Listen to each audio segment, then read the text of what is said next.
Muy bien, chicos, vamos a comenzar. Me imagino que se logra visualizar, se me logra escuchar, ¿cierto? Nadie me respondió, por ahí sí, me saludaron, pero me han confirmado. Sí, se logra, ya, perfecto. Muy bien, chicos. Solamente para corroborar, chicos, con ustedes corresponde la semana 6, ¿verdad? El tema del sistema digestivo.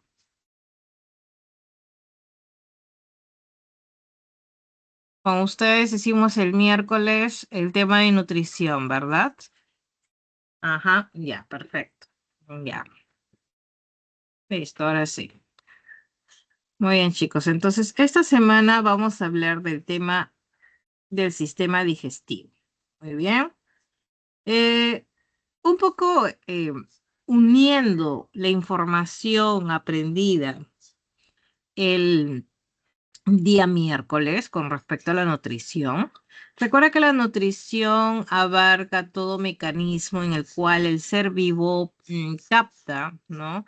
En este caso, los heterótrofos captan la materia orgánica, las moléculas orgánicas, o en el caso de los autótrofos, transformaban, ¿no? Esta materia inorgánica, estos compuestos inorgánicos en compuestos orgánicos, ¿no? Entonces, esto quiere decir que transforman, ¿no? Esta materia, ¿no? Orgánica para poder de alguna manera reparar continuamente el desgaste, ¿no? Que hay en el propio ser vivo, ¿no? Entonces, una vez que la materia orgánica, por ejemplo, en el caso del heterótrofo, como nosotros, ingiere esta materia orgánica, es una materia orgánica compleja si se trata de un organismo holozoico, ¿no? Como por ejemplo, decimos los animales ingerimos grandes bloques de alimento. Por ejemplo, tú te puedes comer tu manzana, puedes comer tu sándwich, entonces son bloques grandes del alimento. Pero si son heterótrofos que simplemente absorben, eso se llaman saprófagos. Muy bien, pero no es nuestro caso. Entonces, en nuestro caso, nosotros ingerimos grandes bloques que tienen que, de alguna manera, degradarse, desmenuzarse y luego, con ayuda de las enzimas, degradarlo totalmente para obtener moléculas bastante simples o sencillas que puedan ser susceptibles, ¿no? De absorción. Muy bien, entonces eso corresponde, ¿no? Va a entrar a tallar acá un sistema digestivo que nos va a ayudar justamente a degradar tanto mecánicamente como químicamente con ayuda de las enzimas. Porque el objetivo es que una vez ingerido la materia orgánica, hay que transformarlo en las moléculas más sencillas en las que pueda ser posible atravesar la membrana plasmática de las células del tubo digestivo. Muy bien, pero tú sabes también que los seres vivos, ¿no? Pueden ser seres vivos simples, complejos, ¿no? Entonces, dependiendo de su complejidad, va acorde su tipo de digestión. Quiere decir, ¿no? Que si el ser vivo tiene una estructura muy simple, es un ser simple, obviamente su tipo de digestión será también la más simple. Pero a medida que en la escala evolutiva, ¿no? Los seres vivos se tornan más complejos, también lo harán su tipo de digestión.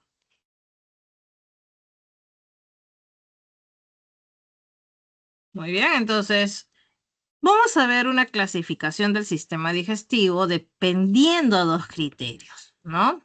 En este caso, si es de acuerdo a las estructuras, ¿no? Si es de acuerdo a las estructuras o si es de acuerdo al tipo de digestión, vamos a clasificar al sistema digestivo como si los seres son bastante simples, van a llevar una digestión de tipo intracelular. Quiere decir, como su nombre lo está indicando, la digestión ocurrirá dentro de la célula. Muy bien, la digestión ocurre dentro de las células. Por eso se llama intracelular. Muy bien.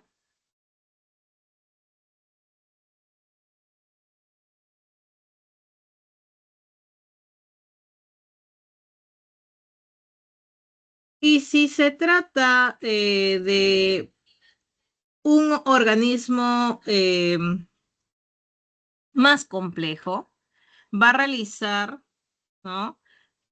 Una digestión extracelular, quiere decir que se da fuera de las células ya en una cavidad, ¿no?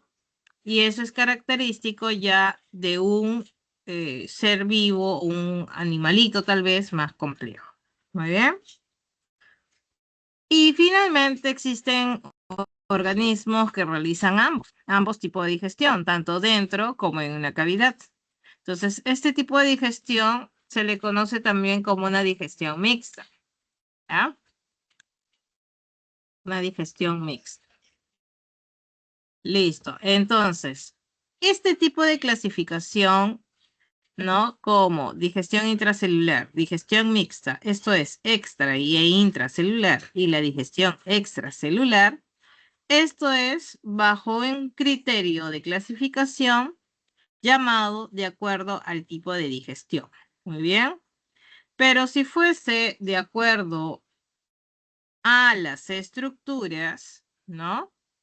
Vamos a decir que el tubo digestivo puede ser incompleto o puede ser completo. ¿Y de qué depende? Incompleto es cuando la cavidad digestiva tiene solamente un orificio donde ingresa el alimento, como también salen los desechos de la digestión. Muy bien. Entonces, esto se llama, ¿no? Incompleto, donde solamente hay una abertura, nada más. Y se le llama también completo, ¿no? Cuando el tracto digestivo presenta dos aberturas. Quiere decir que ya presenta boca y ano. Muy bien, repito entonces. Hay dos criterios de clasificación en cuanto al tubo digestivo, al sistema digestivo. De acuerdo a las estructuras, ¿no? El tubo digestivo, el sistema digestivo puede ser incompleto cuando tiene una abertura y completo cuando están ya las dos aberturas, que son boca y ano. Vamos a poner acá las dos aberturas, quiere decir que presenta boca y ano. Muy bien. Y si es de acuerdo al tipo de digestión, ¿no? El sistema digestivo o la digestión puede ser intracelular, ocurre dentro de la célula, puede ser intra y extra, llamado también digestión mixta, y finalmente la digestión extracelular, cuando ocurre, como su nombre dice, fuera de las células, esto es ya en una cavidad. Muy bien. Listo, chicos. Entonces, por favor, si necesitas hacer captura, te doy un par de segundos. Me avisas para poder pasar a la siguiente información.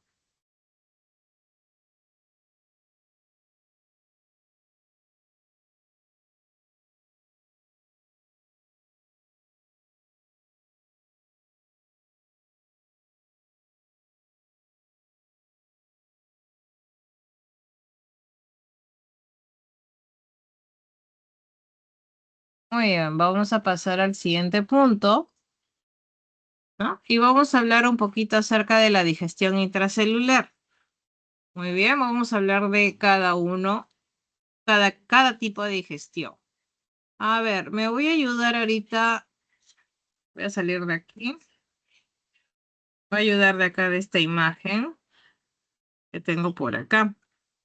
Cuando hablamos de una digestión intracelular, ¿no? Es una digestión que ocurre dentro de las células. En este caso, lo pueden realizar, ¿no? Organismos como puede ser las amebas, ¿no? Dentro de la célula está ocurriendo lo que es la digestión. Quiere decir que aquí entra a tallar, ¿no? La participación de los lisosomas, porque ocurre dentro de la célula.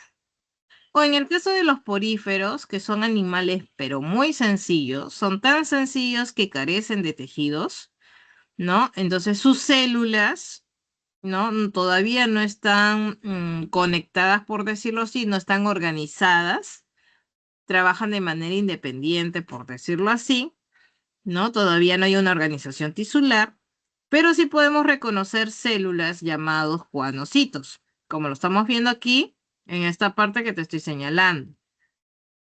Los cuanocitos son células en collar, ¿no? Y estas células, ¿no? Van a poder, de alguna manera, filtrar lo que es las partículas alimenticias del agua, ¿no? Entonces, estos cuanocitos, eh, mm, a través de ellos, el alimento entra, ¿no? Por fagocitosis, dando luego la forma de una vacuola digestiva, ¿no? Y luego, esta vacuola, ¿no? Se fusiona con el lisosoma. Recuerda que el lisosoma es la organela que contiene enzimas digestivas y que van a ayudar con la digestión. Entonces, todo ocurre dentro de la célula. Quiere decir que luego los productos pueden ser liberados por exocitosis, ¿no? Y se acabó con la digestión intracelular. Como te dije, este tipo de digestión es bastante sencilla, lo tienen organismos sencillos. En este caso, podemos mencionar algunos protistas y los poríferos. Muy bien. Entonces, si voy de nuevo al material que tenemos por aquí, ¿no? Voy a avanzar un poquito nada más, ¿ah? Todavía no vamos a hablar de esto. Y acá está, por ejemplo, estos, eh, bueno, acá no pusieron imagen. Por eso que tuve que mostrarte esa otra imagen, ¿no? Que no había imagen. Entonces, aquí con respecto a la digestión tanto intra como extracelular, mira, tenemos, por ejemplo, a los nidarios, ¿no? Como es la hidra, la medusa, las anémonas, y acá tenemos el ejemplo de la hidra, ¿no? Que en el material también lo tenemos, ¿no? La hidra. Y por otro lado, otro ejemplo de organismo que realiza digestión mixta es el platelminto, ¿no? Ejemplo, planaria. Entonces, vamos a hablar a continuación de estos dos, que lo tenemos en nuestro material aquí, y ahí está, ¿no? Entonces, ambos van a presentar una digestión mixta. Vamos a poner acá esa digestión mixta, también conocida como digestión extra e intracelular. ¿Dónde lo pongo? A ver, voy a cerrar un ratito, voy a hacerlo un poquito más grande, ahí está. Ya, entonces vamos a poner acá, ellos presentan una digestión mixta, porque ya hemos hablado de la digestión intracelular que ocurre al interior de la célula. Muy bien. Ahora vamos a hablar de esta digestión mixta, que como ya hemos mencionado previamente, es el nombre que recibe cuando los organismos realizan tanto digestión extracelular como intracelular.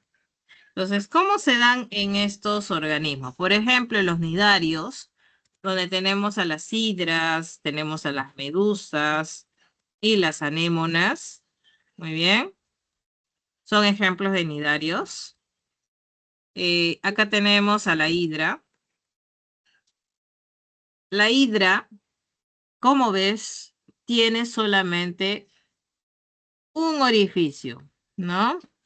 Presenta un orificio por donde ingresa el alimento y salen los desechos de la digestión. Bien, entonces, además, rodeando su boca, ¿no? Este único orificio, vamos a tener tentáculos. Los tentáculos le van a ayudar, en este caso a la hidra, ¿no? A atrapar su alimento. Y el alimento ingresa por esta boca, la cual al interior vamos a encontrar una famosa cavidad que no debes olvidar su nombre. Esta es la cavidad gastrovascular. Y en esa cavidad gastrovascular es donde se inicia primero la digestión de tipo extracelular. Muy bien. Y acá ocurre entonces la digestión extracelular. Lo vamos a poner acá.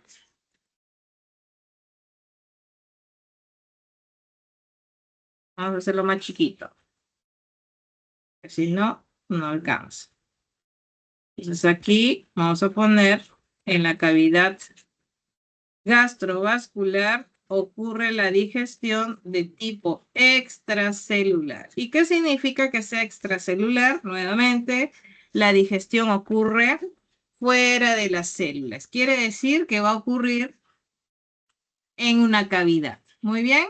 Y esa cavidad es la que estamos viendo a continuación en esa imagen. Muy bien. Y si quieres, lo voy a pintar para que te des cuenta dónde se encuentra esa cavidad.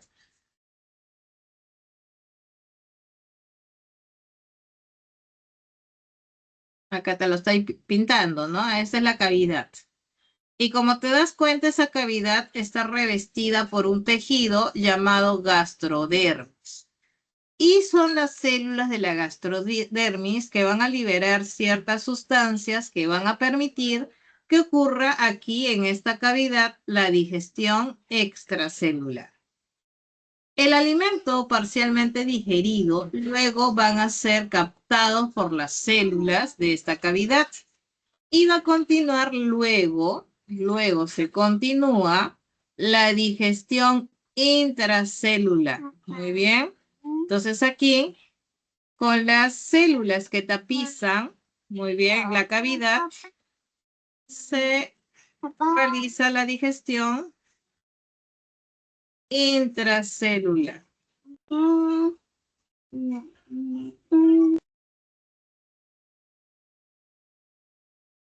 Muy bien, entonces se va a realizar la digestión intracelular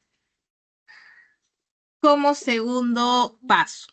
Y así se culmina la digestión, iniciando primero con la digestión extracelular y luego con la digestión intracelular en estos individuos nidarios o celenterios. Muy bien.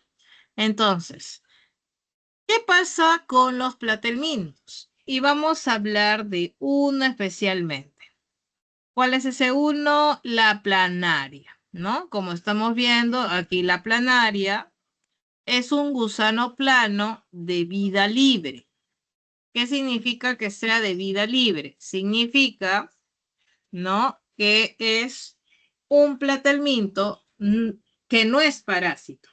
¿Qué, profesor? ¿Existen platelmintos parásitos? Claro que sí. La tenia es un parásito, ¿no? En cambio, la planaria no es parásito, es de vida libre, podemos encontrarlo en muchos ambientes. Muy bien. Profesora, y aprovechando la tenia al ser un parásito, ¿qué tipo de digestión tiene? ¿Igual que la planaria? No. Si te ponen en el examen acerca de la tenia no tiene digestión, no tiene un tubo digestivo. ¿Por qué? Porque la tenia es un parásito y los parásitos, ¿no? Se aprovechan de su hospedero y pues no quieren gastar energía en mantener un tubo digestivo. Entonces la tenia, por ejemplo, no tiene digestión. Entonces, en cuanto a la planaria, sí tiene una digestión mixta, al igual que los nidarios. Entonces, ellas van a tener su boca en la zona ventral, como lo estamos viendo por aquí. Acá estamos viendo su boca. Muy bien. Entonces, esta boca, que es el único lugar por donde va a entrar y salir los desechos, entra, perdón, el alimento y salen los desechos, o sea, ocurre la ingestión y egestión en el mismo orificio. Entonces pasa el alimento, cuando es captado, pasa luego por una faringe y finalmente va hacia, ¿no? Desde la faringe hacia el tubo digestivo, ¿no? Entonces, en este tubo digestivo, o mejor dicho, un intestino ramificado, es donde se da justamente la digestión, ¿no? Degradación y absorción de los nutrientes. Muy bien, chicos, entonces esto es en cuanto a la digestión mixta. Repito, es una digestión que ocurre tanto fuera de una cavidad como dentro de las células, o sea, se da tanto digestión extracelular e intracelular. Hacemos captura, por favor.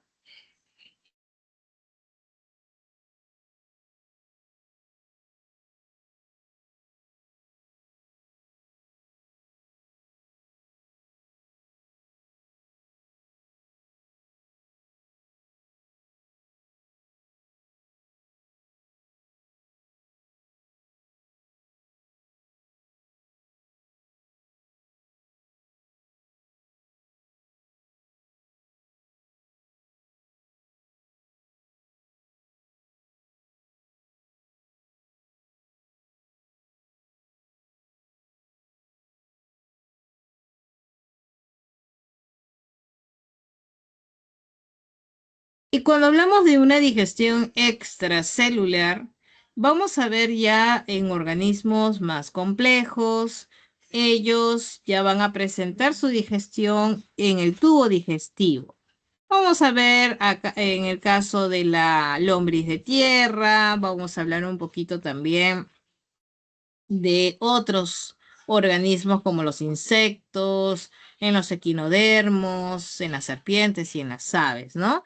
Y estos mismos esquemas lo tenemos por aquí en nuestro material, ¿no? Vamos a ver a continuación acerca de la digestión extracelular. En el caso de los anélidos, por ejemplo, ¿no? En los anélidos, como la lombriz de tierra, y tenemos aquí esta famosa lombriz de tierra. ¿Quién no conoce a la lombriz de tierra? Esta lombricita, si no te has percatado, presenta ya dos orificios, ¿no? Estos dos orificios son su boca, ¿no? Y el ano, por donde salen los desechos. Muy bien. Y a través de su boca ingresa el alimento, en este caso que comen las lombrices de tierra. Y tú dirás, profesora, comen tierra. No, lo que comen es la materia orgánica, materia vegetal en descomposición que se encuentra, claro, en la tierra, ¿no? Entonces, consumen los detritus vegetales. Cuando este alimento ingresa por su boca, pasa por la faringe musculosa, luego pasa por el esófago y finalmente llega a una zona dilatada llamada buche. En esa parte dilatada del alimento es como que almacenado temporalmente y pasa lentamente hacia la molleja. En la molleja, ¿no? En esta estructura, es una estructura de trituración donde el alimento luego se convierte en una pasta fina y pasa al intestino para culminar la digestión y luego darse la absorción de los nutrientes. Muy bien. Entonces, todo desecho de la digestión, ¿no? Va a ser liberado a través del ano. Muy bien, eso es en cuanto a los anélidos. ¿Qué pasa con los insectos que tenemos un poquito más abajo, que también tienen digestión extracelular? Vamos a ver. Esta es una imagen de tu material, así que no es necesario que hagas captura. Acá tenemos, por ejemplo, en el caso de los insectos, ¿no?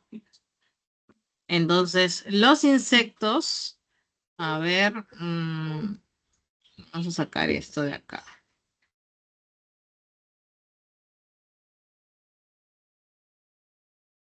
¿Ya? Entonces, ese es el sistema digestivo en los insectos.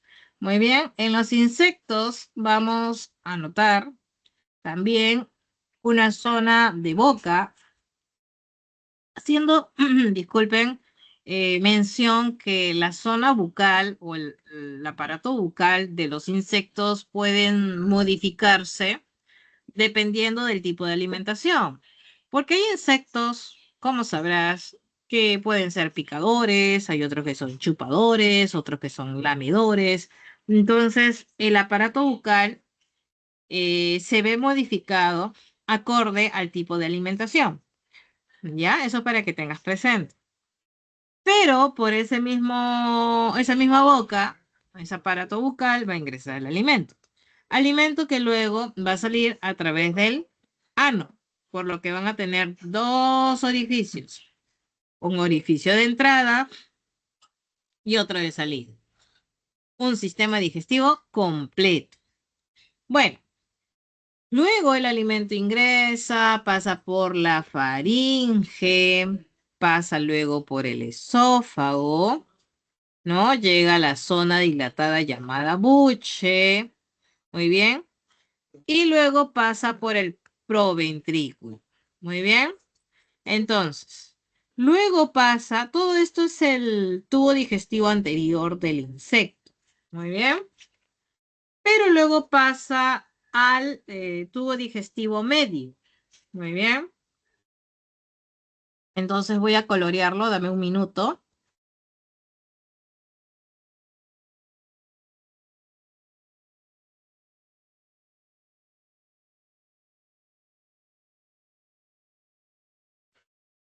Vamos a colorearlo por aquí. Entonces, luego vamos a la zona media.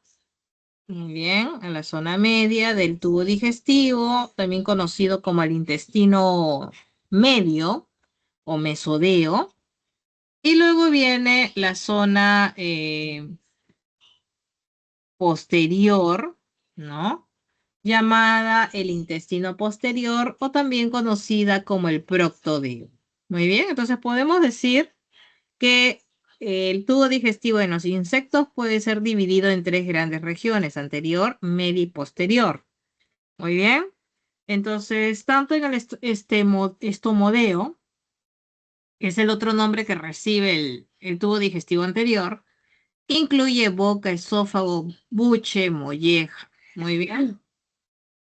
Y en la zona del mesodeo, que es el primer lugar de la digestión y absorción, y luego finaliza con el proctodeo, que se encarga de la reabsorción de agua y de la excreción de los desechos.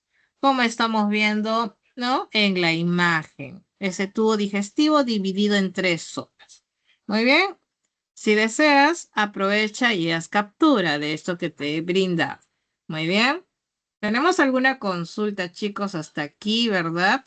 Recuerden que si tenemos alguna duda, consulta, muy bien, ustedes pueden dejar su mensaje en el chat o levantar la manito cada vez que culmine con una explicación. Muy bien, hasta aquí. ¿Alguna consulta? ¿Todo está claro?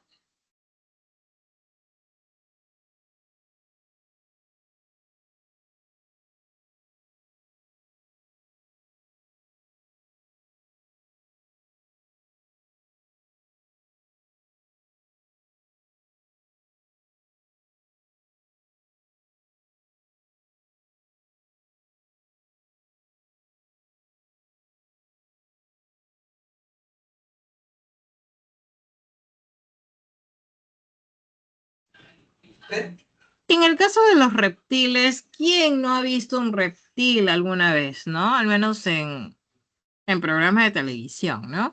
Y tú sabes que entre los reptiles, como en el caso de las serpientes, ¿no? Su cuerpo es alargado. Y obviamente que los órganos internos va acorde a la forma de su cuerpo, o sea, van a ser alargados. Vamos a ver también que en este caso en las serpientes vamos a encontrar una zona de ingreso del alimento, una boca, y también una zona de salida de los desechos. En este caso no se llama ano, se llama cloaca. Muy bien, entonces al tener dos orificios, decimos también que los reptiles tienen un sistema digestivo completo. Muy bien, entonces estamos viendo la presencia de sus órganos, ¿no? Digestivos bastante alargados, como su estómago, ¿no? También sus otros órganos, como el hígado, ¿no? Van a ser alargados. Muy bien, entonces, ¿te has percatado, ¿no? Que las serpientes pueden, pues, consumir o alimentarse de animalitos bastante voluminosos, ¿no? A veces mucho más grandes que la misma serpiente. Entonces, ¿cómo hace la serpiente para ingerir tales animalitos voluminosos, siendo tan pequeño o delgadita? Es que la serpiente, aparte de tener sus glándulas venenosas, sus colmillos para neutralizar a estos animalitos que ingiere, ella necesita de dislocar sus mandíbulas para poder aperturar su boca y poder ingerirlos. Pero también sus órganos, tanto el estómago como el esófago, tienen que ser lo suficientemente distendibles para que puedan ingresar este alimento voluminoso. Entonces, esas son las estrategias que tienen estos animalitos para ingerir, pues, presas voluminosas. Muy bien. Hasta aquí tenemos alguna duda. Todo está claro. Muy bien. Entonces pasamos a otro ejemplo. Muy bien. Vámonos ahora, creo que corresponde las aves. Vamos a hablar de las aves. Muy bien. Vamos por aquí. Y tenemos el aparato digestivo de las aves, ¿no? Recuerda que la boca ¿no? En las aves ha sido transformada, ¿no? En pico, ¿no? Vamos a ver otra imagen por aquí, creo que está, ¿no? Tenemos aquí, ¿no? En las aves, la boca, ¿no? Ha sido transformada en pico. Y luego el alimento pasa por la faringe, luego por el esófago y llega a esta dilatación del esófago llamado el buche, donde el alimento aquí se va a almacenar, se va a humedecer y luego pasa lentamente, ¿no? A la primera zona del estómago. Esta primera zona del estómago es el proventrículo. ¿Ya? En el proventrículo, ¿no? Es donde el alimento ingresa y este va a generar o va a producir un jugo gástrico. Y por ende decimos que este jugo gástrico contiene enzimas. Y hay otra parte del estómago que se encarga de triturar. Esto se llama la molleja, la famosa molleja, ¿no? Entonces, tanto el proventrículo que genera el jugo gástrico y la molleja que se encarga de la trituración mecánica van a contribuir a la degradación del alimento. El alimento ahora pasa al intestino delgado. Muy bien, y aquí también entra a tallar la participación del hígado y el páncreas, que luego te voy a explicar en qué aspecto participan estas dos glándulas importantes. Y finalmente la digestión culmina en el intestino delgado, se da la absorción y todo el resto de la digestión acaba en este orificio llamada cloaca. ¿No? Entonces, profesora, ¿y por qué es la cloaca? Bueno, en esta zona, en las aves, de alguna manera desemboca tanto los restos de la digestión como también desechos urinarios y productos sexuales. Entonces, es por eso que en la cloaca, cuando se liberan las heces tienen diferentes colores. Es porque, ¿no? En la cloaca se llega o, ¿no? Llegan, ¿no? Diferentes productos, ¿no? Desechos digestivos, productos sexuales, desechos urinarios, todo llega ahí y es por eso que la coloración de las heces, ¿no? Muy bien, entonces eso es en cuanto a las aves, chicos. ¿Hasta aquí tenemos alguna duda? Voy a salir de esta imagen, regreso de nuevo al material. Muy bien, si tenemos alguna duda, por favor me lo indicas. Muy bien, y nos vamos ahora con otro animalito, ¿no? Que tiene también una peculiaridad. A ver, Gisela, creo que levantaste la manito, dime. Profesora, por si acaso en la cloaca se da la formación del huevo.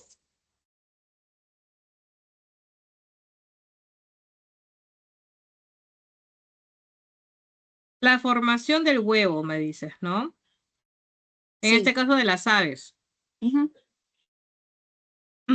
En las aves, el huevo se forma en una zona llamada oviducto, ¿no? Que es un tubo largo, ¿no? Que van a presentar en este caso, claro, las gallinas, ¿no? Entonces, luego, eh, o sea, no necesariamente es en la zona de la cloaca, es una zona llamada, bueno, el ave expulsa el huevo a través de la cloaca, pero donde se forma es otra zona, ¿ya? Entonces, a través de la cloaca sí se expulsa el huevo, si es lo que quieres saber, ¿no? Muy bien. Sí, profesora. Gracias. ¿Alguna otra consulta? ¿Todo está claro? Voy a pasar, ay, disculpen, voy a pasar a otra imagen, ¿no? Que tiene que ver con otro organismo, en este caso, que tiene también una digestión bastante peculiar. Y esos son los rumiantes, ¿no? Ejemplo, la vaca. Muy bien. La vaca, como otros organismos, se le llaman rumiantes. ¿Por qué? Porque realizan la rumia. Y tú dirás, profesor, ¿qué es la rumia? ¿Es masticar? Bueno, no solamente es una simple masticación. Voy a contarte a continuación qué implica la rumia, ¿no? Tú sabes que la vaquita cuando ingiere la hierba o cualquier alimento vegetal, ingresa por su boquita, ¿no? Ingresa por la boca y con ayuda de los grandes molares, la vaca lo mastica, mastica y va pasando luego al esófago. Muy bien. Y luego del esófago pasa al primer compartimento del estómago. Ah, porque los rumiantes presentan un estómago compuesto. Vamos a poner acá. Presenta un estómago compuesto. En este caso tiene 4 cavidades. Muy bien, tiene 4 cavidades. Una primera cavidad, vamos a poner acá con otro color. Una primera cavidad va a ser la panza. Muy bien. Una primera cavidad es la panza. La otra es el retículo. El otro es el abomaso. Muy bien. Y el otro es el omaso. Muy bien.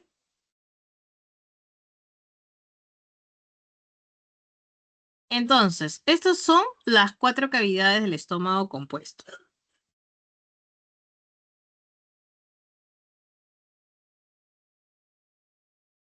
Entonces, el alimento, como te dije, ingresaba por la boca, esófago, llegaba al primer estómago que se llama panza o rumen. Muy bien, panza o rumen, acá está la panza. Y luego el alimento viaja, ¿no? Desde la panza pasa al retículo, acá está el retículo, que también se le llama redecilla, ¿no? Retículo o redecilla. Entonces, en estas primeras cavidades es que se da la digestión de la celulosa, ¿no? Entonces tú dirás que, profesora, la vaquita no puede naturalmente degradar la celulosa. No, necesita la ayuda de microorganismos que se encuentran justamente en estas primeras cavidades del estómago. Es así que ocurre el proceso de digestión química de la celulosa, ¿no? Para poder obtener energía de este material vegetal, que no pueden procesar otros animales, como nosotros no podemos degradar la celulosa. Muy bien. Y luego, ¿no? Del retículo, nuevamente el alimento sale y regresa al esófago y luego regresa nuevamente a la boca. ¿Por qué? Para que la vaquita continúe con la masticación con sus grandes molares, se haga una digestión mecánica, porque ya se hizo la química. Con ayuda de los microorganismos se realizó una fermentación, una degradación química con ayuda de enzimas y ahora toca realizar una degradación mecánica. Entonces, el hecho de regresar el alimento es lo que se llama la rumia. Muy bien. Cuando la vaquita ya masticó lo suficiente, ¿no? Eh, este alimento regresa nuevamente por la boca, al esófago, luego se va al omaso, ¿ya? Vamos a borrar aquí para que no te confundas. El omaso, ¿no? Y luego se va al abomaso, ¿no? Luego se va al abo, vamos a ver si alcanza. Vamos a cambiar de color.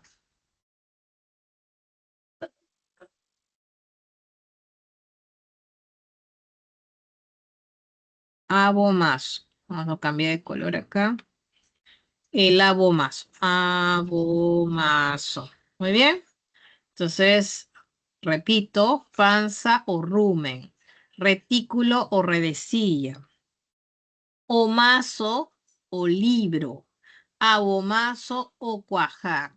Entonces, este último, el cuajar o abomaso, acá está, es el verdadero estómago de la vaca. ¿Y por qué decimos que es el verdadero estómago de la vaca? Porque en el abomazo o cuajar es donde está el estómago glandular, o sea, el que más se asemeja al estómago de otros animales, ya que se secreta el jugo gástrico. Muy bien. Entonces, estos son los compartimentos que tiene el estómago de los rumiantes. Muy bien, y ya hemos visto cuál es el papel, ¿no? Que tienen principalmente estas cavidades. Muy bien.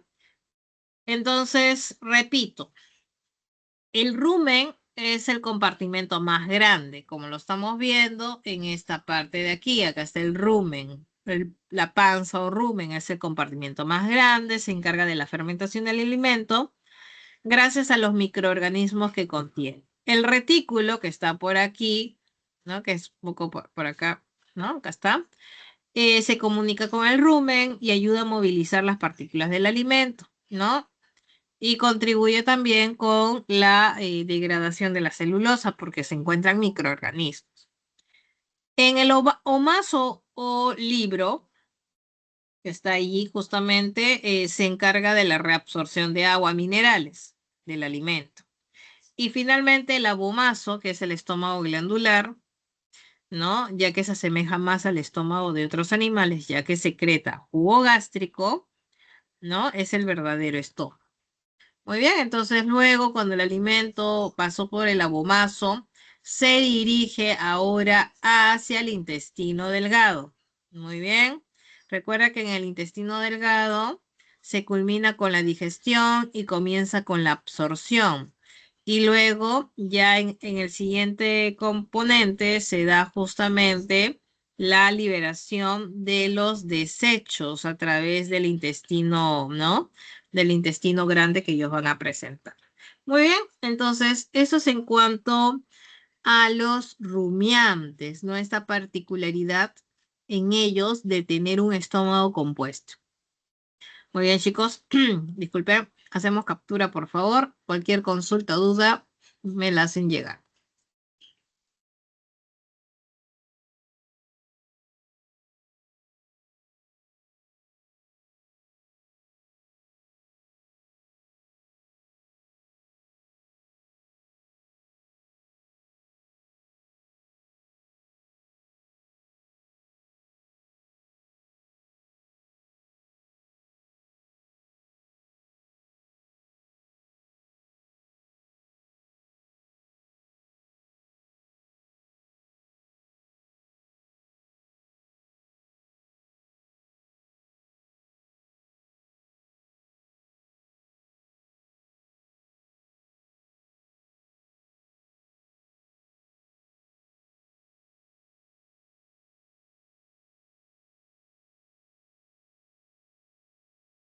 Muy bien, entonces, hasta aquí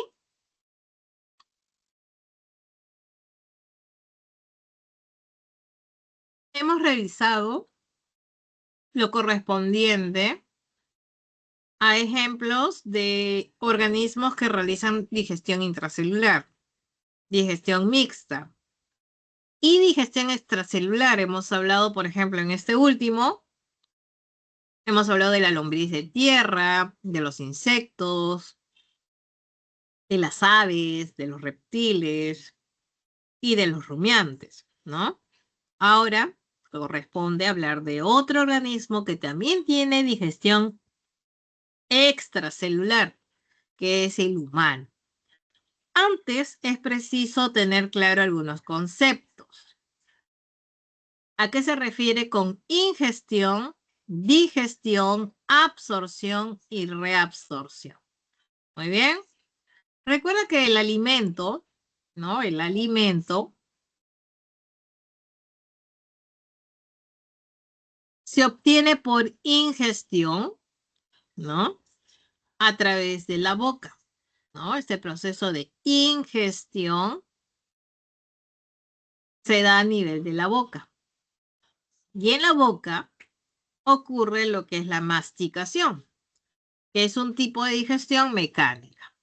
Pero también en la boca puede darse no solamente una digestión mecánica, también puede darse una digestión química.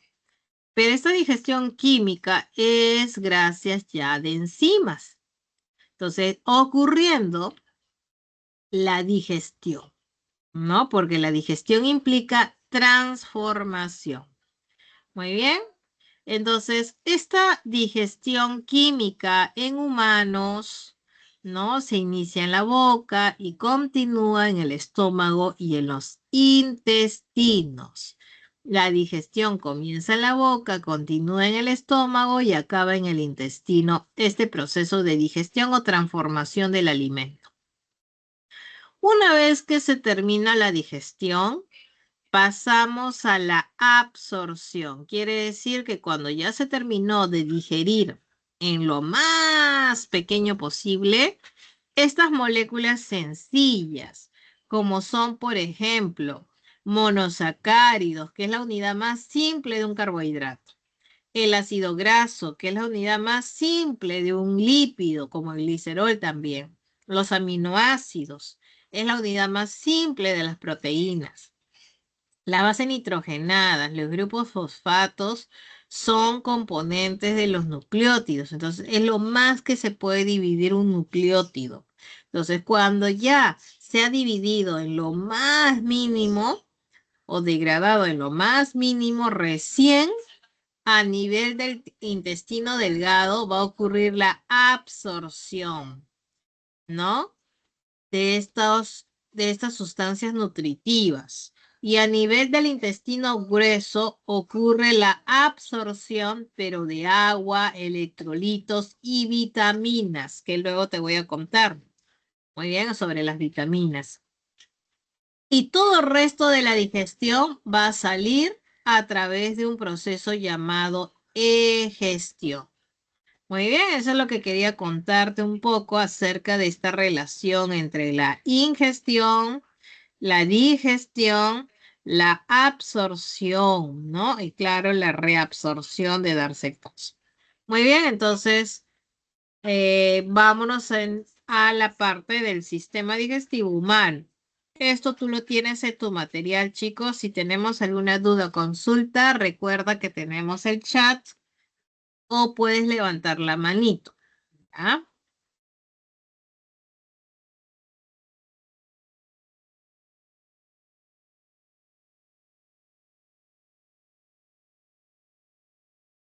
Eso solamente es un ejemplo de cómo se da el sistema digestivo en algunos invertebrados.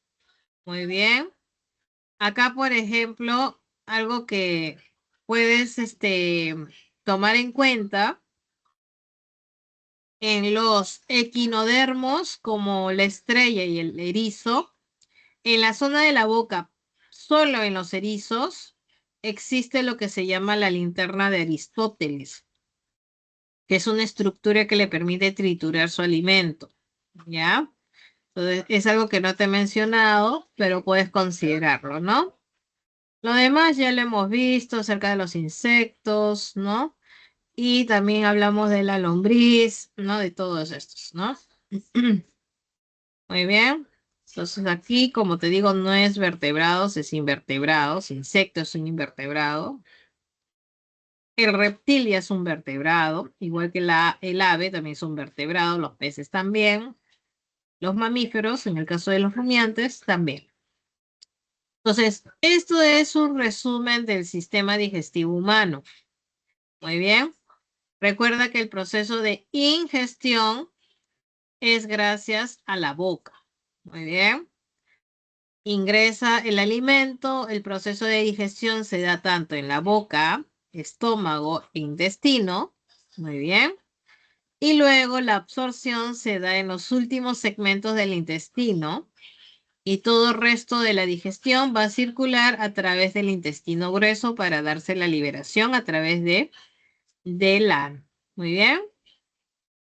Entonces vamos a hablar, chicos, de cada estructura del tubo digestivo. Vamos a hablar de la boca, vamos a hablar de la faringe, del esófago, del estómago, de los intestinos delgado y grueso. Muy bien. Entonces vamos a hablar de cada estructura. Comenzamos. A ver, vamos a ver por acá. De repente tengo esto de aquí que me va a ayudar mejor. Muy bien. Entonces, comenzamos con la boca, ¿no? Porque recuerda que el tubo digestivo comienza con la boca, luego pasa por la faringe, el esófago, el estómago, los intestinos delgado y grueso y finalmente el ano, ¿no? Entonces, cada estructura del tubo digestivo lo vamos a ver a continuación y comenzamos con la cavidad bucal, la boca. La boca hacia adelante se limita con los labios. Muy bien, los labios están justamente adelante de la boca y acá lo tenemos, los labios. Y hacia atrás está el istmo de las fauces. Hacia los costados de tu boca encontramos, a ver qué encuentras en los lados laterales de la boca, encuentras a las mejillas, ¿no? Y hacia abajo, insertada va a estar la lengua. Muy bien. Entonces, esos son los límites de tu boca. Y en tu boca vamos a encontrar dientes, ¿no? Los dientes, ahí está el esquema de un diente, lo tenemos por aquí, te lo estoy marcando en azul. Ese es un diente. Entonces vamos a encontrar en ello ciertas partes. Entonces, ¿cuáles son las partes de un diente? Vamos a ver corona y raíz. Muy bien. La corona es la parte visible y está acá. Esta es la corona. Y la raíz viene a ser la parte que se ancla en la zona de la mandíbula, ¿no? Entonces, en la corona vamos a ver un tejido. Ese tejido se llama esmalte, que es una capa exterior, ¿no? Y luego tenemos en la zona de la raíz, tenemos, no se muestra aquí, pero te lo voy a pintar. Esta parte de aquí se llama el cemento, ¿no? El cemento es aquel que de alguna manera cubre la raíz, la fija a la encilla. Ahora, tanto la zona de la corona como de la raíz va a presentar una zona en común, por decirlo así, que es esta de aquí. Eso que te estoy marcando en puntitos recibe el nombre de la dentina, ¿no? La dentina. Entonces, la dentina, tanto la presentamos en la zona de la corona como también en la zona de la raíz. Muy bien. Entonces, la dentina es el tejido que constituye la mayor parte del diente, ubicado debajo del esmalte. Muy bien. Es importante, claro que sí, luego lo vamos a mencionar. Luego vamos a ver la parte más interna que está justamente aquí, ¿no? Esta parte más interna es la pulpa, ¿no? Ahí donde vamos a encontrar en la pulpa, vamos a encontrar los nervios, los vasos sanguíneos que le van a dar vitalidad, sensibilidad al diente. Muy bien. Entonces, eso es en cuanto a las partes del diente. Muy bien. Si de repente te formas una caries y esta caries continúa y llega hasta la zona de la pulpa, ¿no? Ya se convierte en esta picadura y que está tocando el nervio, ¿no? Entonces, cuando ya toca el nervio, ya ese diente tiene que ser retirado, ¿no? Entonces ya se está viendo afectado.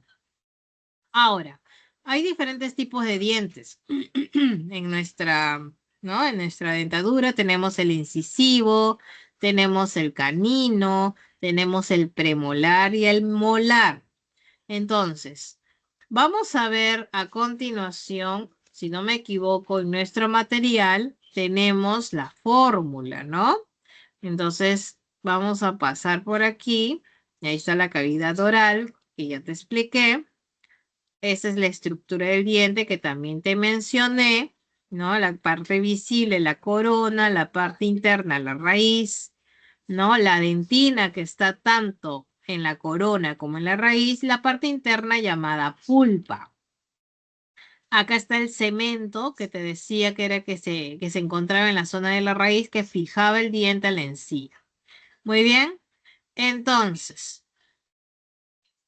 en cuanto a la clasificación de los dientes, tenemos incisivos que van a permitir el cortar el alimento, los caninos que desgarran el alimento, los premolares y molares los que se van a encargar de triturar, moler el alimento. Y la fórmula dentaria para un adulto es que sean 4 incisivos arriba, 4 incisivos abajo. Caninos 2 arriba, 2 abajo. Premolares 4 arriba, 4 abajo. Y molares 6, 6. Si tú haces la sumatoria, se proyecta que tú tengas, ¿no? Cerca de los 25 años ya, tengas un total de 32 dientes. Muy bien, sumas 8 más 4, 12, más 8, 20, más 12, 32. 32 dientes. Estos son, claro, los dientes definitivos. Pero también cuando fuiste niño, tuviste una dentición llamada dentición temporal o los famosos dientes de leche. ¿Cuántos fueron tus dientes de leche, chicos? ¿Cuántos tuviste? 20, ¿no? Fueron 20 los dientes de leche. 20. Muy bien. Entonces, vámonos ahora al siguiente punto. Ya hemos hablado de la boca. Muy bien. Ya hemos hablado de la boca. Ahora toca hablar de la faringe y del esófago, ¿no? Como siguiente punto, ¿no? O segmento del tubo digestivo. Muy bien, entonces por acá nos vamos a la faringe, ¿no? Y al esófago. Muy bien. Como ves, la faringe solamente es un tubito cortito de unos 14 centímetros. Si está en comunicación con las fosas nasales, se llama rinofaringe. Si está en comunicación con la boca, se llama orofaringe. Y si está en comunicación con la laringe, ese segmento de la faringe se llama laringofaringe. ¿Ya? Entonces la faringe, como ves, puede ser dividida en esos 3 segmentos, ¿no? La faringe puede ser dividida en esos 3 segmentos, ¿no? Y esto depende de la comunicación que tenga con cada estructura, nasal, bucal o con la laringe. Como te das cuenta, la faringe es un conducto bastante corto, será de unos 14 centímetros. Y luego le sigue el esófago. El esófago ya mide unos 25 centímetros. El esófago, ¿no? Va a estar constituido por musculatura, tanto estriada como lisa.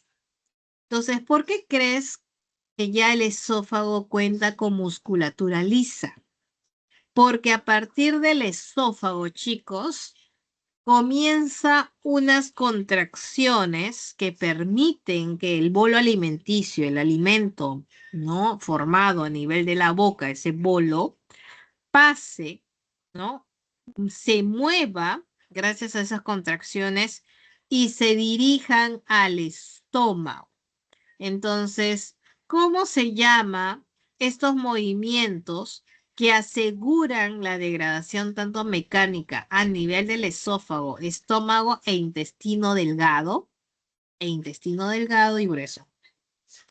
Esas contracciones se llaman los movimientos peristálticos. Entonces, el movimiento peristáltico se inicia en el esófago, chicos.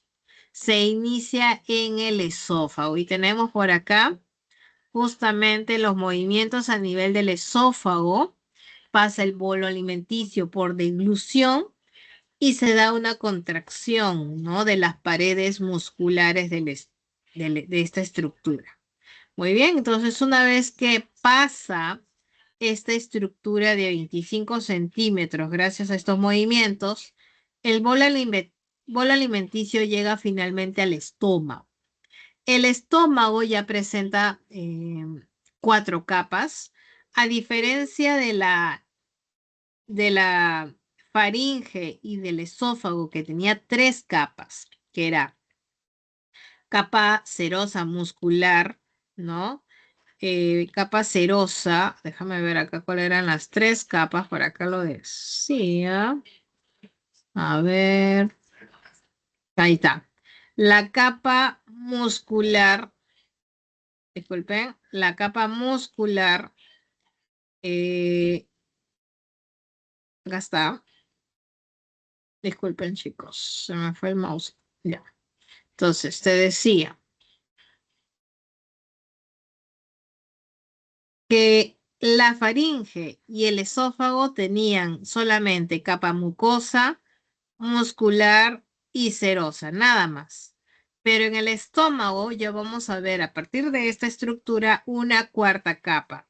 Y esa cuarta capa es la submucosa. Y te voy a decir por qué. ¿No? Porque ya tiene una capa adicional el estómago y también los intestinos. Muy bien. Entonces, a partir del estómago, ¿no? Ya el bolo alimenticio ingresó, ¿no? Pero en el estómago las condiciones son diferentes. Una vez que ingresa el alimento a través, ¿no? De aquí, eh, pasa por esta estructura que estamos viendo por acá. Esta estructura que es un esfínter, ¿no? Por acá hay un esfínter, muy bien, y donde va a pasar el alimento por aquí. Este alimento ya no puede retornar, ya no puede retornar, no puede retornar. Y esto es debido a la presencia de un esfínter llamado el cardias, ¿no? El cardias, ¿no? Es una válvula que evita el retorno o el regreso retrógrado. Así como acá hay una válvula, también hay otra válvula por aquí.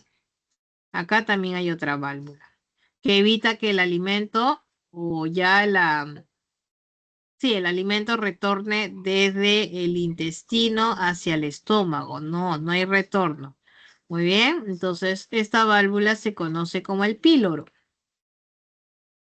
Muy bien, entonces el estómago viene a ser una dilatación del tubo digestivo. Como ves, tiene una curvatura mayor y una curvatura menor.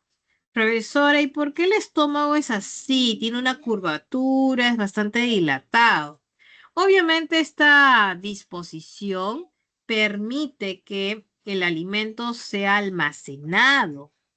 ¿O acaso tú estás comiendo a cada rato, cada minuto, come, come, come? No, no, tú comes por intervalos. Y esto es gracias a que el estómago puede almacenar el alimento por varias horas, ¿no? Y tú puedes estar tranquilo, ¿no? No estás comiendo cada rato. Entonces, el alimento, una vez que ingresa a través del cardias, vamos aquí, las condiciones del estómago son bastante ácidas. Puede llegar a un pH 3 aproximadamente. Y esto se debe a la presencia de un componente llamado el ácido clorhídrico. El ácido clorhídrico es el responsable, ¿ya?, de las condiciones de acidez. Y el ácido clorhídrico es producido por las células, ¿no?, parietales. Muy bien. Por otro lado, tenemos a las células principales, también conocidas como las células imógenas, ¿no? Estas células son las que van a producir el pexinógeno, que es la forma inactiva de la pepsina, ¿ya? Quiere decir que la pepsina luego se transforma en el pepsinógeno luego se transforma en pepsina, ¿ya? Y para que ocurra ello, el papel del ácido clorhídrico es importante. El ácido clorhídrico es el que activa el pexinógeno y lo transforma en pepsina. Muy bien. Entonces, ya sabes, la pepsina es una enzima que trabaja a un pH 3 y es la que se encarga de la degradación. Escucha, la pepsina se encarga de la degradación de las proteínas. Muy bien. de las proteínas. ¿Listo? Muy bien. Entonces, ¿qué más? Tenemos a las células G que van a producir la gastrina, que es una hormona, por cierto. Es una hormona que va a regular la producción de ácido clorhídrico, ¿ya? Entonces, la gastrina es una hormona que regula la producción de ácido clorhídrico, ¿ya? Entonces, esa es la gastrina, que regula la producción de ácido clorhídrico.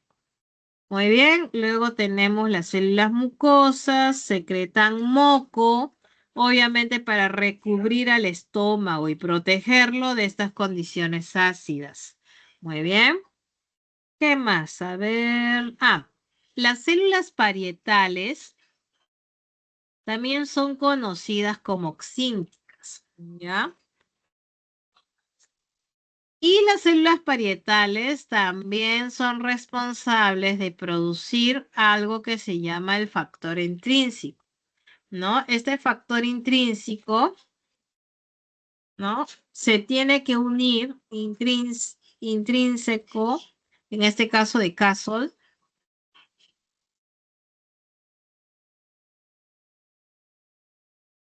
Muy bien. Este factor intrínseco de Castle se une a una vitamina, la vitamina cobalamina o también conocida como la B12. Se une a la vitamina cobalamina, también conocida como la B12. ¿Para qué se une? Para que la cobalamina pueda ser absorbida. Si la cobalamina no encuentra factor intrínseco, la cobalamina no se absorbe, ¿no? Profesora, ¿habrá consecuencias si no se absorbe la cobalamina? Claro. Si no se absorbe, da lugar a una anemia perniciosa. Muy bien.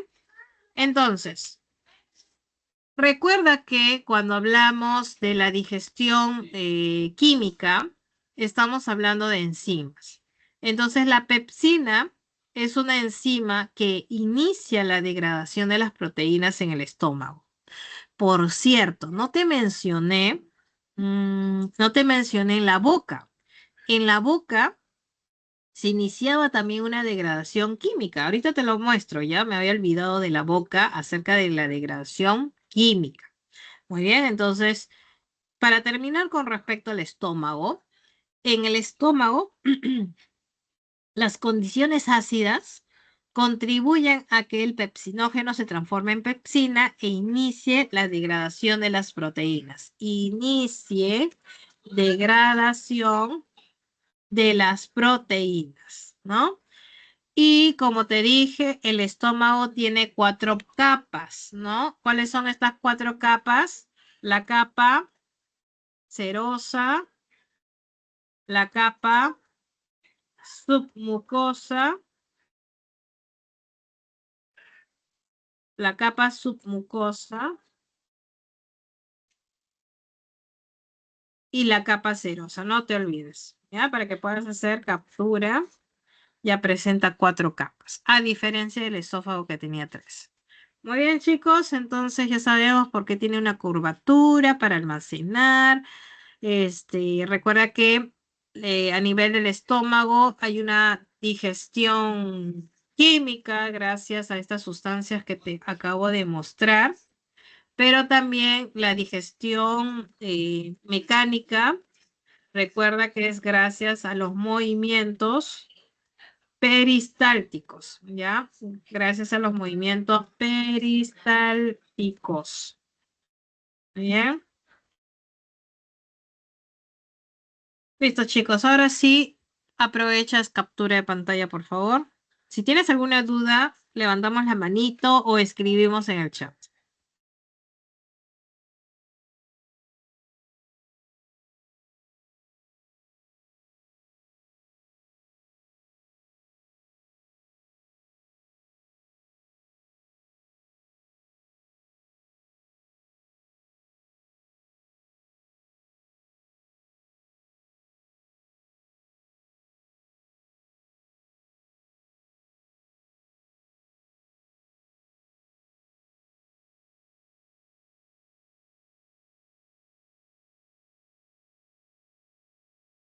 Me había olvidado esta parte cuando hablamos de la boca. En la boca, con ayuda de los dientes y la lengua, claro, se puede dar la degradación mecánica, ¿no? Recuerda que los dientes pueden, ¿no? Gracias a la forma que tienen el incisivo, el canino, el molar, iniciarse con una degradación mecánica. Pero la degradación química en la boca es gracias a la presencia de la saliva. La saliva es producido por glándulas salivales, son muchas, ¿ya? Pero hay tres grandes o mayores. Esas tres glándulas salivales grandes o mayores son a continuación, te lo voy a resaltar acá, son la parótida, la submaxilar y la sublingual. Son tres glándulas que vamos a presentar, que van a ser las más grandes, ¿no? Que van a producir la mayor cantidad de saliva. Y estas son glándulas exocrinas porque tienen un conducto exterior que van a liberar la saliva, en este caso, en la boca. La saliva principalmente tiene o contiene agua. También puede contener mucina, bicarbonato, pero sobre todo la saliva contiene una enzima conocida como amilasa salival. Muy bien. La amilasa salival es una enzima que degrada el almidón. Muy bien. Va a degradar el almidón, pero no lo degrada todo, ¿ah? Degrada una parte, degrada entre el 5% del almidón. Quiere decir que este almidón se degrada parcialmente en maltosa. Muy bien, que todavía es un disacárido. Muy bien. Entonces, esta degradación en la boca es una degradación de carbohidratos. Entonces, recuerda que en la boca se inicia con la degradación de carbohidratos y en el estómago con la degradación de proteínas. Entonces, la degradación de los carbohidratos, ¿no? Como es el almidón, es iniciado en la boca, pero no todo el almidón es degradado, solamente una parte, el 5% aproximadamente. Ya, eso es en cuanto a esta partecita que me había olvidado de la boca, ya, para que lo tengas en cuenta. Con respecto a la lengua, recuerda que esto lo vamos a ver todavía más adelante en la semana 9, pero te voy adelantando que la lengua detecta el sabor debido a la presencia de papilas, ¿no? Las papilas gustativas, que son las caliciformes, las foliáceas, filiformes y fungiformes. Y gracias a cómo se distribuyen, podemos de alguna manera detectar con mayor intensidad ciertos sabores en determinadas partes de la lengua. Por ejemplo, en la parte posterior, como estamos viendo en esta imagen, ¿no? Que te voy a encerrar en rojo. En esta parte más o menos te muestra en qué parte de la lengua se siente con mayor intensidad ciertos sabores. No son exclusivos, claro, pero donde tú puedes sentir con mayor intensidad. Por ejemplo, en la parte posterior, el amargo. Cuando comes ceviche, por ejemplo, las partes laterales, el ácido, ¿no? O si sientes algo salado en las partes también laterales, casi delanteras, y el dulce en la parte de la punta de la lengua, por decirlo así, ¿no? Entonces, esos son los principales sabores. Ahí está también el sabor umami, ¿no? También está el umami que se siente en la parte, ¿no? Media, se puede decir, de la lengua. Recuerda que el umami es un quinto sabor básico, ¿no? Y percibe, por ejemplo, ¿no? Lo que viene a ser la presencia del glutamato, de aminoácidos, nucleótidos, ¿no? Que aportan una sensación, ¿no? Tipo carnosa, sabrosa, que intensifica los sabores. Ese es el umami, ¿no?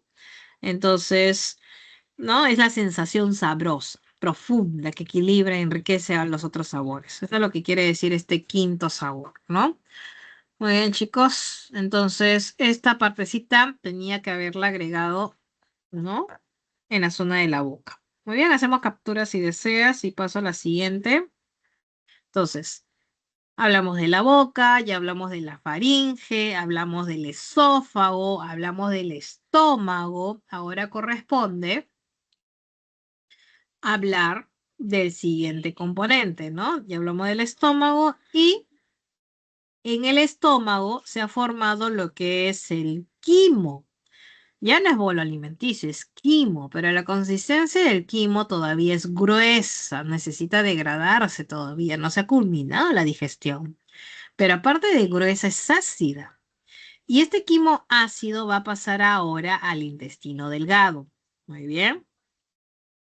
Pero en el intestino delgado, muy bien, la primera porción del intestino delgado, si vemos esta imagen que nos ayuda bastante, ¿no? Del estómago pasa al intestino delgado aquí. Pero esta primera porción del intestino delgado se llama duodeno, porque luego del duodeno sigue el yeyuno y finalmente el ilion, ¿no? Tú sabes que el intestino delgado puede medir aproximadamente entre 6 a 8 metros de longitud. Entonces, la primera porción es el duodeno, pero tan solo mide unos 25 centímetros. Pero en esta concavidad se aloja la cabeza del páncreas. Además llega el famoso conducto colédoco que trae la bilis. Y por acá el conducto de Wirsung que trae el jugo pancreático. Tú dirás, profesora, ¿por qué es importante el conducto colédoco y el conducto de Wirsung? ¿Por qué, profesora? ¿Por qué? Porque el colédoco trae la bilis, Wirsung trae el jugo pancreático y ambas sustancias o ambas excreciones son importantes para la degradación del alimento. En esta zona que se llama la ampolla de váter es donde llega tanto, ¿no? Estos dos conductos, trayendo la bilis y el jugo pancreático, ¿no? Y aquí es donde, ¿no? Tenemos el quimo ácido, y gracias a la presencia de la bilis y a la presencia del jugo pancreático van a continuar con la degradación, con la digestión del alimento. Profesora, pero ¿de qué manera la bilis y el jugo pancreático contribuyen a la digestión? Eso te voy a explicar en breve. Solamente acuérdate y lo tienes en tu material. Vamos a salir de acá. Si quieres, haz captura rápidamente. Muy bien, me voy al material, voy a trabajar con el material. Cuando nos vamos por aquí, ¿no? Vamos a ver al hígado y el páncreas, ¿no? Y como te dije, esta primera porción del intestino recibe el nombre de duodeno, ¿no? Y esta ampollita donde llega tanto el conducto colédoco, que está aquí, el colédoco, como el conducto de Wirsung, que trae el jugo pancreático, ¿no? Esta ampollita es donde se reúnen, ¿no? Ambos conductos. Pero si tú miras por aquí más arriba, ¿no? Ese es el conducto colédoco y luego por acá tienes al hígado. El hígado es el que produce la bilis y la bilis sale a través de este conducto, pero luego se ramifica en este de acá llamado el cístico. El cístico es el que se dirige aquí, a la vesícula biliar. ¿Y por qué en la vesícula biliar? Porque es en la vesícula biliar donde la bilis se concentra. Y luego la bilis sale y se dirige al colédoco. El colédoco ya lleva la bilis concentrada a la zona del duodeno. Muy bien. Y por otro lado, el jugo pancreático que viene con el conducto de Wilson desemboca aquí. ¿No? En este momento te voy a decir que contiene la bilis, que contiene el jugo pancreático para que sean importantes en la digestión. Muy bien. Entonces, vámonos ahora primero con la bilis. ¿Ya?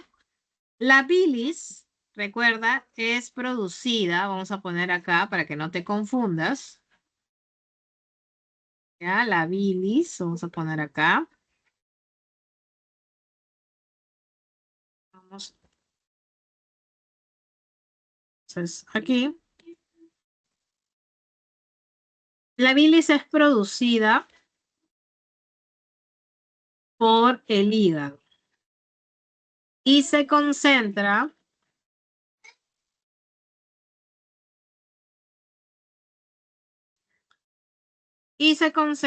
en la vesícula biliar.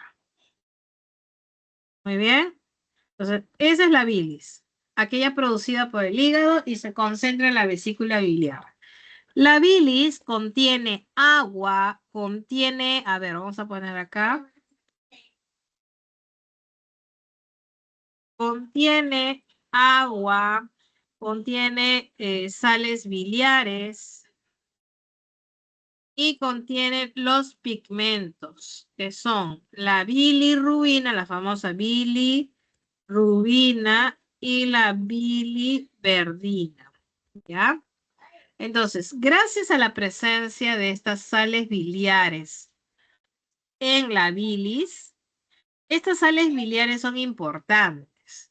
¿Por qué? ¿En qué momento, profesora? Cuando tú consumes, por ejemplo, bastante grasa, ¿no? Te comiste un fin de semana tu pollito broster, tu hamburguesa, tu papita frita, gran cantidad de grasa. Imagínate que esa grasa cuando ingresa al interior de tu cuerpo, así como cuando colocas gotitas de aceite en un vasito de agua, ¿no? Esas gotitas luego poco a poco se van juntando y forman un glóbulo graso grande. Imagínate, así sucede dentro de tu cuerpo. Toda la grasa que consumes se forma un glóbulo graso. Entonces, este glóbulo graso es difícil para la lipasa accederla. La lipasa es una enzima que se encarga de degradar, ¿no? La grasa. Entonces, la lipasa la tiene difícil, ¿no? La lipasa no puede acceder a degradar este gran glóbulo de grasa. Entonces, necesita que esta grasita esté en gotitas pequeñitas, ¿no? Necesita que la grasa esté en estas gotitas pequeñitas llamadas micelas. Muy bien. Entonces, las micelas son esas gotas más pequeñas y esta micela se obtiene gracias a las sales biliares, ya que las sales biliares se encargan de separar, ¿no? A este glóbulo graso en pequeñas gotitas. Todo este proceso recibe el nombre de emulsificación, ¿no? La emulsificación de las grasas. Entonces, ¿quién realiza la emulsificación de las grasas? La bilis. Gracias a que la bilis contiene las sales biliares, ¿no? Gracias a las sales biliares, claro, de la bilis. Se puede realizar la emulsificación de las grasas. Y así la lipasa va a poder acceder y degradar a esta, ¿no? A estas grasas, ¿no? La lipasa la va a tener más sencillo. La lipasa va a poder acceder y degradar. Muy bien. Perfecto, chicos. Anotamos, por favor, hacemos captura.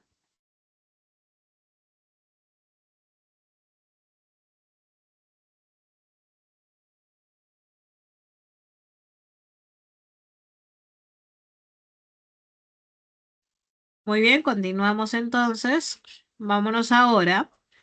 Por otro lado, el jugo pancreático, ¿cuál será el papel? A ver, aquí no, no está.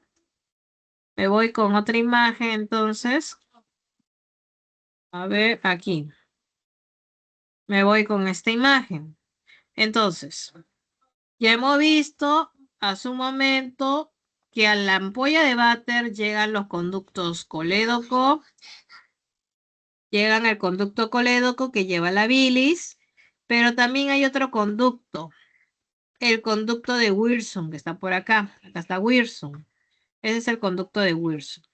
El conducto de Wilson lleva el jugo pancreático, ¿ya?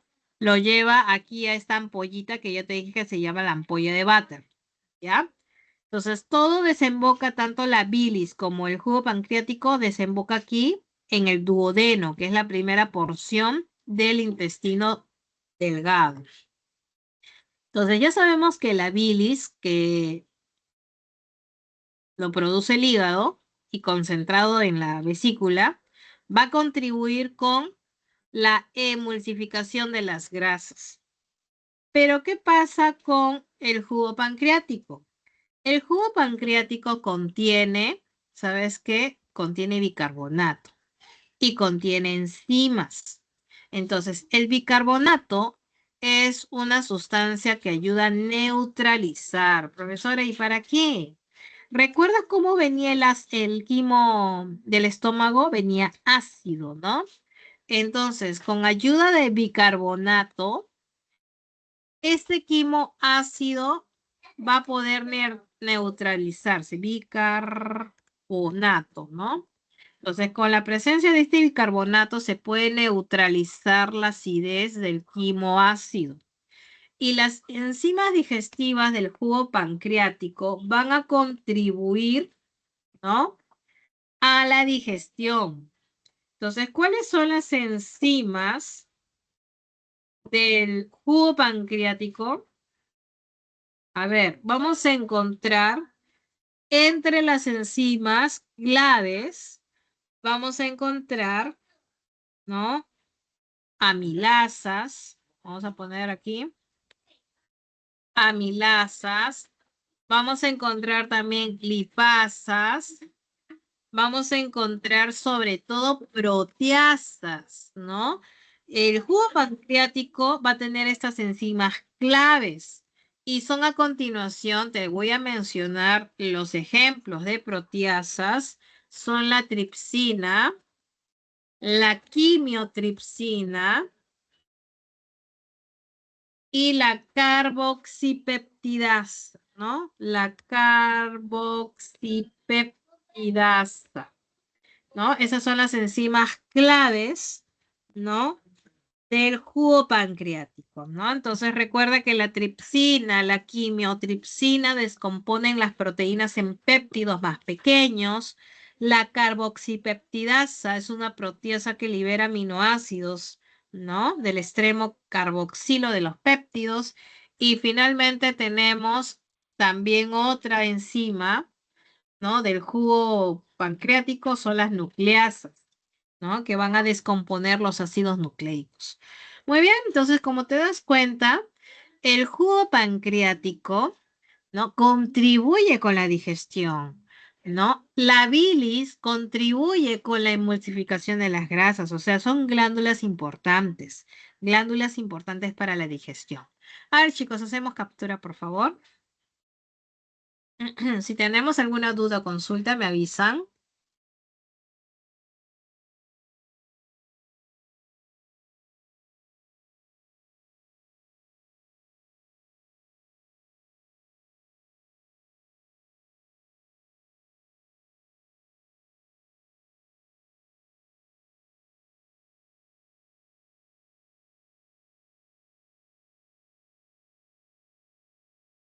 Muy bien, chicos, me voy apurando entonces, antes que nos gane la hora.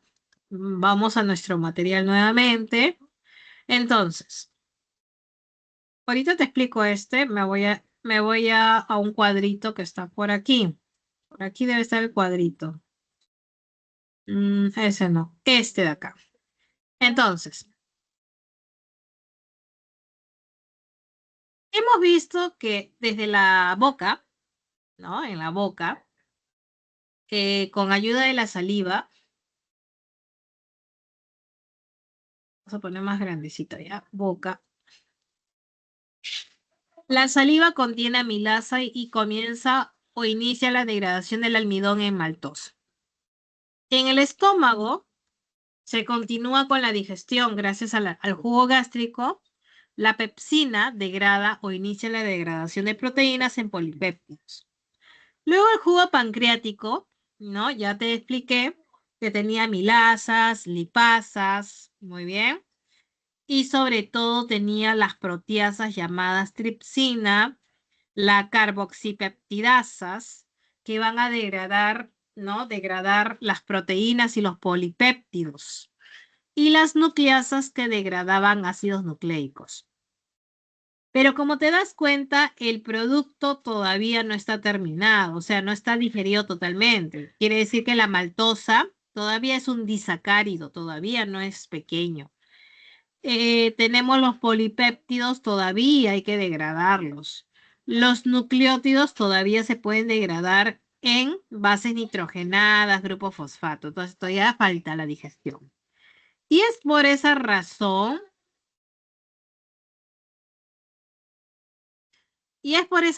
que con el jugo intestinal se acaba la digestión. Quiere decir que el jugo, el propio intestino, libera un jugo que va a contener enzimas para ya acabar la digestión. Y para acabarla, se libera sacarasa para degradar la sacarosa en glucosa más fructosa. Y tú sabes que estos monosacáridos son los más pequeños en los carbohidratos. Se libera maltasa, ¿no? Para degradar la maltosa. ¿En qué? En glucosa más glucosa. Y con esto acabó la digestión, porque ya no se puede degradar más la glucosa, ¿cierto? Luego tenemos la lactasa, ¿no? Que va a ser la enzima que degrada lactosa. ¿En qué? En glucosa más galactosa. Y con eso acabó, ¿no? Acaba la digestión allí. Luego tenemos, ¿no? Las aminopeptidasas que degradan polipéptidos y lo degradan en aminoácidos y allí acabó. Las nucleotidasas no son nucleasas, son nucleotidasas, degradan nucleótidos y tú sabes que los nucleótidos se pueden degradar en base nitrogenada, ácido fosfórico y pentosas. Y con eso te das cuenta que todos estos productos generados son los más pequeños que pueden haber y van a ser susceptibles para ser absorbidos finalmente por el intestino delgado. Muy bien, entonces aquí es gracias al jugo intestinal que se puede degradar finalmente o culminar finalmente la digestión. Ahora toca la absorción.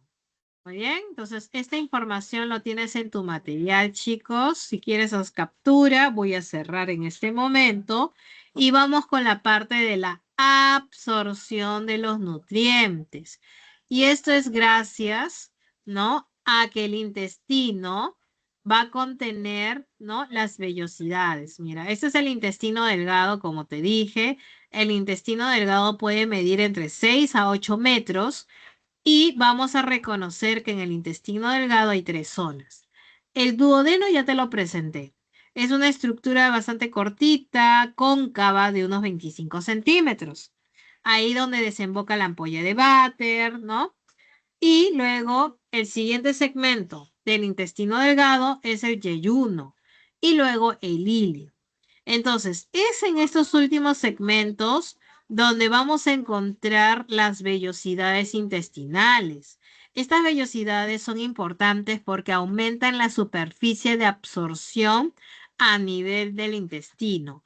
Pero aún así, estas vellosidades tienen a su vez unas microvellosidades y con eso se asegura una mejor y rápida absorción. Muy bien. Entonces recuerda que las vellosidades están abastecidas por su propio vaso sanguíneo. Asimismo, también vamos a encontrar vasos linfáticos. ¿Por qué? Porque las grasas, ¿no? Las moléculas de grasa cuando son absorbidas no se van directamente a la sangre. Primero se van a la linfa y luego recién desembocan a la sangre. Porque recuerda que todos los nutrientes, aminoácidos, monosacáridos, van directo a la sangre. Pero los lípidos van primero a la linfa y luego a la sangre. Muy bien, chicos, entonces ya sabemos que gracias a estas vellosidades se va a dar la absorción de los nutrientes a nivel del intestino delgado. Muy bien, chicos, entonces voy acelerando un poquito más, ¿no? Entonces, luego los restos de la digestión van a circular por el intestino grueso. Recuerda que aquí va a fluir los restos de proteínas, restos vegetales, todo el resto de la digestión va a circular por el intestino grueso. Ahora, algo que tengo que mencionarte es que a nivel de intestino grueso vamos a encontrar bacterias. Bacterias que van a estar sintetizando vitaminas. Como por ejemplo, dijimos que aquí se va a sintetizar la B12, que es la cobalamina. ¿Te acuerdas que la cobalamina necesitaba del factor intrínseco para ser absorbida o reabsorbida? Sí. Entonces aquí se va a sintetizar muchas vitaminas, ¿no? Gracias a bacterias que están en simbiosis con nosotros. Muy bien, entonces las heces van a circular, van a ser todavía reabsorbidas de agua y sales y de vitaminas, y ya estas heces semisólidas obtenidas van a desembocar en el recto, y cuando la cámara rectal se expande, vienen los deseos de ir al baño y ser liberado las heces a través del ano. Muy bien. Entonces, ¿tú crees que las hormonas participen en el proceso de digestión? Claro que sí. Acá te presento las diferentes hormonas gastrointestinales, como es la gastrina, que ya hemos hablado, ¿te acuerdas de ella? A nivel del estómago, ¿te acuerdas? Lo mencionamos, ¿no? ¿Qué hacía la gastrina a nivel del estómago? ¿No? Inducía la secreción de ácido clorhídrico, ¿te acuerdas? Luego tenemos otras, pero estas ya es a nivel de intestino. Tenemos la colecistoquinina, que son producidas por las células I del duodeno y estimula la secreción de enzimas pancreáticas y la contracción de la vesícula biliar. Tenemos la secretina, otra hormona, que son producidas por las células S también del duodeno y estimula la secreción de bicarbonato, ya sabemos, por el páncreas, ¿no? Y el péptido inhibidor gástrico, es el péptido inhibidor gástrico, es liberado por las células K en el duodeno. Entonces, inhibe los movimientos peristálticos del estómago. Entonces, obviamente, hormonas van a tener que participar en este proceso de digestión para estar regulando el proceso, ¿no? Entonces, esto por favor hay que repasarlo, chicos, y eso es en cuanto a las hormonas gastrointestinales. Muy bien, chicos, esto lo tienes en tu material. Muy bien, no hay nada que hacer captura acá. Eso también ya hemos hablado hace un momento. Y bueno, esta imagen te resume muy bien acerca del proceso de digestión que acabamos de hablar, ¿no? Que va desde la boca con ayuda de de la masticación, la insalivación, luego la deglución a través de la faringe, progresa el bolo alimenticio hacia el esófago. Recuerda que en el esófago inician los movimientos peristálticos que continúan en el estómago y el intestino, ¿no? Y luego en el estómago se da el inicio de la degradación de proteínas. Esta degradación o digestión continúa todavía en el intestino delgado. En la primera porción del intestino delgado, que es el duodeno, desemboca la ampolla de Vater y con ello los conductos colédoco que trae la bilis y el de Wirsung que trae el jugo pancreático. Ya sabemos cuál es el papel de la bilis, ya sabemos cuál es el papel del jugo pancreático. Luego, una vez que el jugo intestinal pone su parte con la contribución de enzimas que culminan la digestión, viene el proceso de absorción, ¿no? El kilo que va a circular por el intestino va a ser absorbido, ¿no? Sus nutrientes, sus moléculas simples, gracias a que las vellosidades, ¿te acuerdas? Tenían vasos sanguíneos y van directo a la sangre, ¿no? Y todo el resto de la digestión va a ir al intestino grueso, donde se va a dar la absorción de aguas, sales y también de vitaminas que son producidas por las bacterias que colonizan el intestino grueso. Muy bien, listo chicos. Entonces, para terminar esta clase, acá tenemos el tema de las vitaminas. Como te dije, las vitaminas no pueden ser adquiridas en la alimentación, como también hay vitaminas que nuestra flora intestinal las produce. Las vitaminas pueden clasificarse en las liposolubles, que son obviamente de naturaleza lipídica. Es el grupo A, D, E y K. Vitamina A, D, E y K. Y las hidrosolubles son aquellas que se pueden disolver en agua, como el complejo vitamínico B y la vitamina C. Muy bien. Ahora, las liposolubles están contribuyendo ¿en qué? Porque son importantes las liposolubles, porque permiten la formación, ¿no? Y mantenimiento de los tejidos. En cambio, las hidrosolubles, ellas contribuyen con el metabolismo energético y proteico. Obviamente, si hay una deficiencia de las vitaminas, nos trae problemas como enfermedades nutricionales con síntomas clínicos bioquímicos característicos. Ahora, si hay exceso, podría producir algún fenómeno de toxicidad, ¿no? Entonces, eso es en cuanto a las vitaminas. ¿Y cuál es mi sugerencia a continuación, chicos? Mi sugerencia es que repases bien esta tablita que se te presenta. Profesora, ¿qué tengo que repasar de allí? Sucede que en esta tablita se te muestran a todas las vitaminas o la mayor parte de las vitaminas. Muy bien. Pero hay que repasar qué cosa. El nombre que recibe, o sea, eh, si hablamos de la vitamina A, hay otro nombre que recibe la vitamina A y es retinol. Por ejemplo, la vitamina A lo vamos a encontrar en vegetales de color amarillo, naranja, como también en los huevos y en la leche. La vitamina te ayuda a proteger la mucosa y la piel, ¿no? Pero obviamente si hubiese deficiencia, podría darse una infección a nivel de la piel y las mucosas. La vitamina D, también conocida como el colecalciferol, está en el salmón, en la sardina, en el hígado, en la leche, en el huevo. Permite la regulación regula la absorción de calcio. Quiere decir que muchas veces cuando te mandan suplementos de calcio para que sea correctamente absorbido, generalmente el calcio viene con, este complejo vitamínico viene con vitamina D para que pueda ayudar a la absorción. Obviamente en niños, si hubiese deficiencia de calcio o deficiencia de la absorción, daría lugar al raquitismo. Por otro lado, el tocoferol o vitamina E lo puedes encontrar en vegetales verdes, aceite vegetal, yema de huevo y está relacionado con la fertilidad, pero en animales menores, ¿no? Todavía no está demostrado en el humano, ¿no? La menadiona o vitamina K está presente en vegetales verdes derivados de pescado, está relacionado con la formación de protrombina, ¿te acuerdas? Que es un componente relacionado con la coagulación. La vitamina B1 o tiamina está presente en vegetales, cascarillas de cereales, legumbres, tiene que ver con el metabolismo de los glúcidos.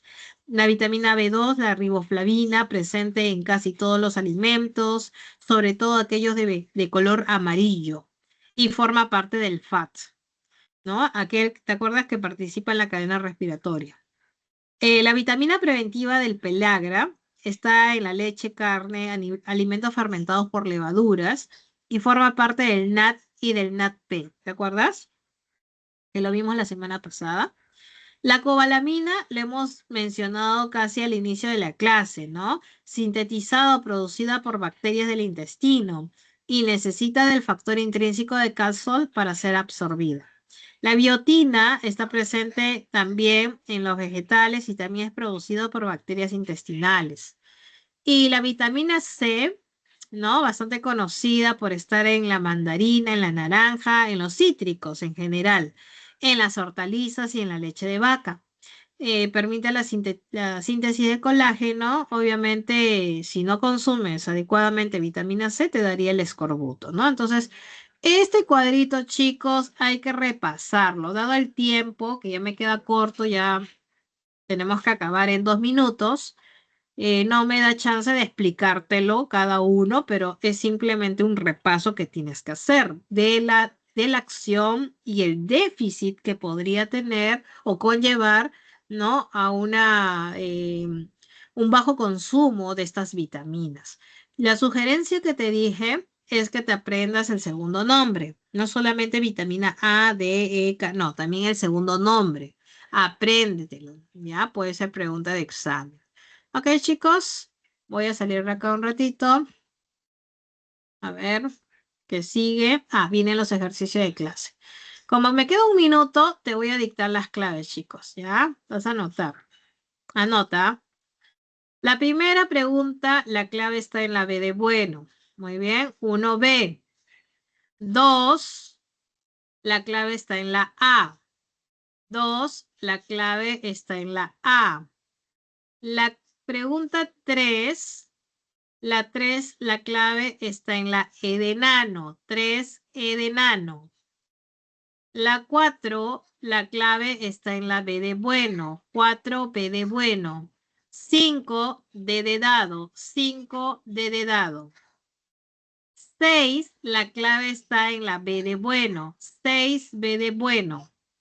7, la clave está en la D de dado. 7, D de dado. 8, A de avión. 8, A de avión. 9, la clave está en la A. 9A. En la 10, la clave está en la E de enano. 10, E de enano. 11, B de bueno. 11, B de bueno. 12, la clave está en la A. 12A. 13, la clave está en la A. 14, la clave está en la C. 14C. 15, la clave está en la E. 15E. 16, D de dado. 16, D de dado. Muy bien, chicos. Ahora sí, ya me despido. Me pasé un minuto, creo. Sí. Muy bien, chicos. Pueden ir a su receso. Nos vemos hasta el siguiente miércoles. Nos vemos, chicos. Hasta luego. Hasta luego, profesora. Gracias, profesora.